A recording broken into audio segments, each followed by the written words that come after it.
Oh, frick. I'll just put that right there. Right, so I know I'm not the best person to speak on this movie because I know it was a product of its time, and I wasn't there when it came out either in 1978. That would have made me minus 15 years old. But I thought it would be fun to check it out. Hey guys, welcome back to another episode of I think I'm torturing myself at this point. Growing up, my mom would always have this movie playing, and I have seen almost all of the clips, so believe me when I say that I have heard every single song multiple times. Even writing the script now, the songs are still playing in my head, and I can't seem to get it out. I actually heard it was a real craze when it came out. Moviegoers everywhere went 3, 4, 5 times at the cinema to watch this. So you know it was like a big deal. The only thing I can compare it to is High School Musical because that was the biggest craze when I was a kid. But a certain family member, I won't call any names, always makes it clear that High School Musical is just a complete knockoff of Grease. But after looking at it, it probably is. They meet while on vacation, the girl transfers to the school, the guy is the leader of his clique. It's a musical. I never fully watched Teen Beach Movie either, but I know there are some hella catchy tunes and inspirations from Grease in there as well. Anyways, let's jump into it, and I hope you have fun, because I didn't. So the movie kicks off with a beautiful sunset at the beach with these two lovebirds running and being cute AF. If you didn't know, these two are our main characters, Sandy and Danny. So it turns out they met on summer vacation, and Sandy is heading back to Australia afterward. Danny, is this the end? Of course not. It's only the beginning. And we get the coolest intro to a movie I've honestly ever seen. The animation is really cool and the music admittedly is very, very catchy. Maybe I'm nostalgic for it, but I'm not sure. Wait, is this a high school? Wait, are they supposed to be kids? Is that a cigarette in his mouth? So the group asks Danny what he was up to all summer, and we see Danny is actually a real sleazebag. At least she puts out. This is gonna be a long movie. What? Sandy's transferring here now? I'm no stranger to heartbreak. Why? You got psoriasis?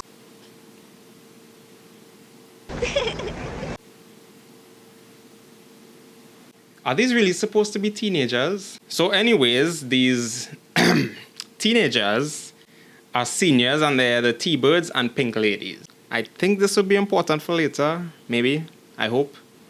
You can really tell these are the cool guys because they're ducking classes. Because getting a higher education is for losers.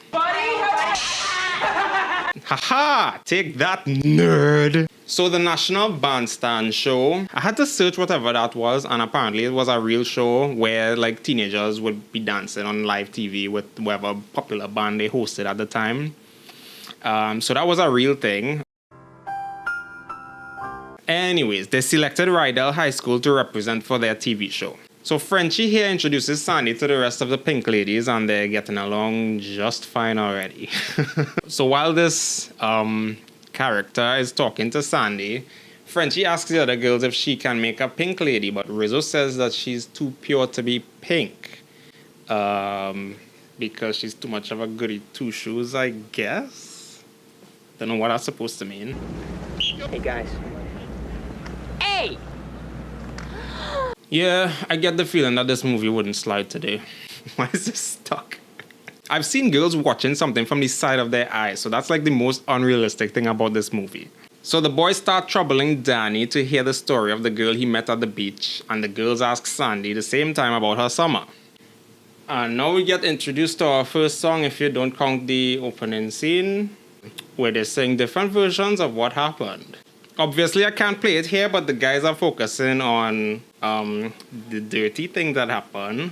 And the girls are talking about girly things, you know, like feelings and romance. So anyways, turns out Danny was really nice to Sandy for the summer, which is completely out of the character he is at school. Of course. What was his name? Danny Zuko. Well, this is gonna end well. So we're at their bonfire, and these guys are doing something. Pretty cool, huh? High school. The place where teenagers look like 30-year-olds, smoke cigarettes, and act in gang violence. So the girls tell Sandy they have a surprise for her, and... Yeah. Sandy! So I'm sure you guessed he has to keep in character for his boys, and Sandy realizes that Danny is actually a sleaze. Wow, I'm so surprised. But Danny is bothered. He has feelings. I thought only girls feel that. The only man a girl can depend on is a daddy. Nothing says a girls' night over than talking about boys, smoking cigarettes, and underage drinking. What's wrong? We don't got cooties. Remember, kids, don't give in to peer pressure. So Frenchie forces Sandy to pierce her ears, and well, she got sick because of it when she saw the blood. So while she's in the bathroom, we get into another song with Rizzo making fun of Sandy for being so nice and pleasant and having standards and being a decent person all around. You're making fun of me, Riz? Some people are so touchy. Yeah, so touchy when you're making fun of them right in front of their face. How dare they? You looking good, Riz. Eat your heart out. Well, sloppy seconds ain't my style. Wow, I wonder why she doesn't like Sandy. So Danny leaves, Rizzo goes with Kaniki. By the way, this guy here is Kaniki. And Kaniki kicks the boys out. Why? Don't you know the rules? Also, just thought I'd know that this is how these girls used to message multiple guys at once back in the day. So Sandy breaks into a song about being hopelessly devoted to Danny. But, I mean, let's just say you went back to Australia, right? Would you have been devoted still? And you were already willing to talk to other guys when you didn't know Danny was at the same school, so... It broke. How could it break? I bought it when I was in the 7th grade. You mean to tell me they aren't as cool as they say they are? So they go into song and dance about fixing up a car now. Hey, did you guys know this was a musical? This is the next day, right? Anyways, Sandy is out on a date with someone and Danny's visibly bothered by this. She goes to change the music and Danny comes to talk to her and tries to apologize to her and let her know that wasn't him. He's just trying to maintain his cool image. You understand, right? And well, Sandy isn't impressed and she rubs her date in his face. So Danny says he can run circles around a jock. Yeah, I don't think so, Danny. Wow, he's serious. And well... Good.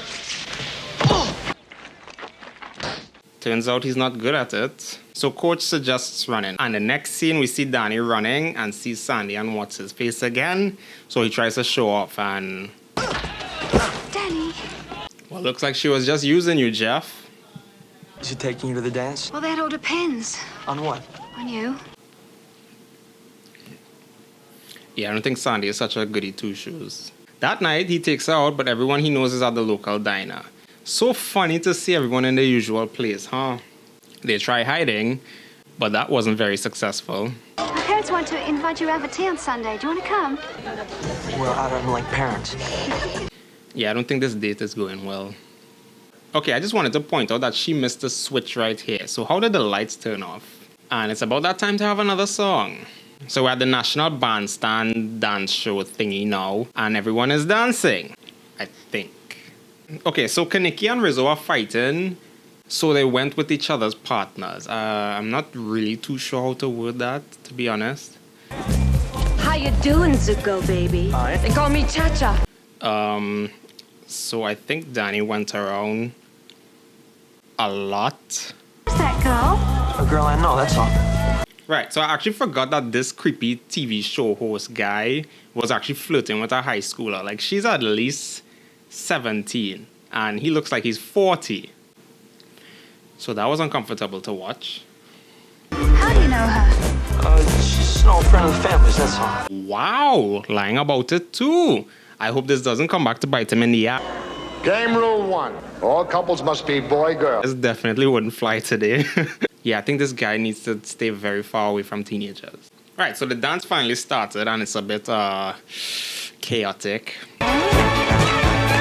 But Danny and Sandy seem to be going smoothly.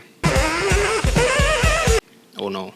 So Cha-Cha steals Danny and he just keeps dancing with her for some reason. And understandably, Sandy leaves. This guy is really into what he's singing about. Anyways, they win the competition and they have to do a spotlight dance, but it gets interrupted by... So we're at the movie theater now with cars. I think you call it a drive-in. And Danny tries to salvage the situation by giving Sandy a ring. This means so much to me, because I know now that you respect me. Yeah, I don't think that went how he expected. I caught him in Fontaine trying to put aspirin on my coat at the dance. So anyways, Danny quickly ruins it because he's quite the impatient one, it would seem. And now it's singing time because musical. And he's singing about wondering why she left. I wonder why, Danny. Wow, 2 songs in 5 minutes. Did you guys know it's a musical? So there's this event called Thunder Road that Kaneki was preparing for the entire movie. And well, now he can't drive. So Danny takes over and there's only 2 cars racing. They're apparently racing for pink slips. So you know if you win, you're gonna have to pay to fix that. Anyways, Danny wins. Sandy was watching and she and Frenchie ran off somewhere. Now we're at the graduation carnival. How much time passed? And we see a new and improved Danny Zuko flaunting a track sweater for Sandy, telling the boys they need to move on. And Sandy shows up like... Right, so we enter into a song and dance twice. And they drive into the sky. Moral of the story, never be yourself.